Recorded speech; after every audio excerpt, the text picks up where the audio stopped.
ہاں، اور یہ ہمارے اللہ کا حکم ہے۔ میرے بھائیوں، یہ ہمارے لیے اتنا بڑا تحفہ ہے، نماز اتنا بڑا تحفہ ہے۔ آپ کو ایک عجیب بات بتاؤں جو کہ آپ کو پتہ ہے لیکن آپ کے یاد نہیں ہے، آپ بھول رہے ہیں۔ یہ اللہ کا حکم تو ہے، حکم تو ہے، اسی سے ہمیں کامیابی ملے گی۔ اور کیسے ملے گی؟ سنو، شیطان فرشتوں کا سردار ہوا کرتا تھا، سردار۔ اس کو اللہ نے حکم دیا کہ آدم کو سجدہ کرو۔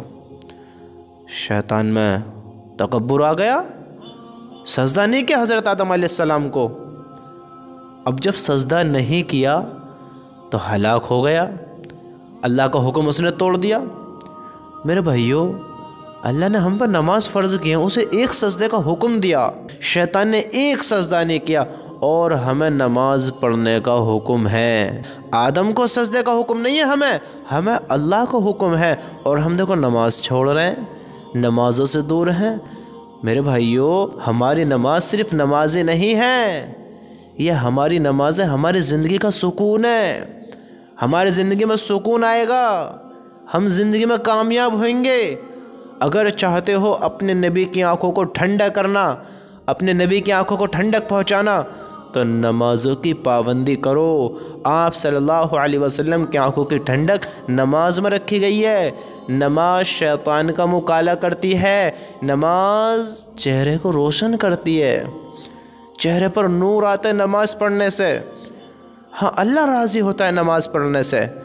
نماز کو تو معمولی عمل نہ سمجھو میرے بھائیو، بہت بڑا عمل ہے، اس کا حساب بھی ہونا ہے۔ اللہ کی قسم، جو مٹی کے نیچے چلے گئے، جو سو گئے اپنی قبروں میں، ان سے پوچھو آج 2 رکعت نماز کی قیمت کیا ہے، نفل کی قیمت کیا ہے؟ جو سو گئے اپنی قبروں میں، چلے گئے مٹی کے نیچے، ان سے پوچھو نماز کی کیا قیمت ہے، کیا اہمیت ہے۔ اصل اہمیت تو ان کو معلوم ہے اب نماز کی، فرض کی نہیں، سنتوں کی نہیں، نفل کی بھی قیمت ان سے پوچھو۔ سمجھتے ہو؟ نماز افضل ترین عمل ہے۔ نماز شیطان کا منہ کالا کرتی ہے، نماز میں ہمارے نبی کی آنکھوں کی ٹھنڈک ہے، نماز مومن کے چہرے کو روشن کرتی ہے۔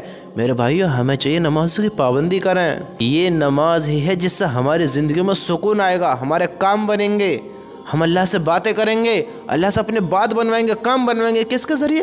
نماز کے ذریعے، نماز کے ذریعے۔ نماز پڑھیں، دعا کریں، اللہ سے مانگیں، اللہ کو راضی کریں۔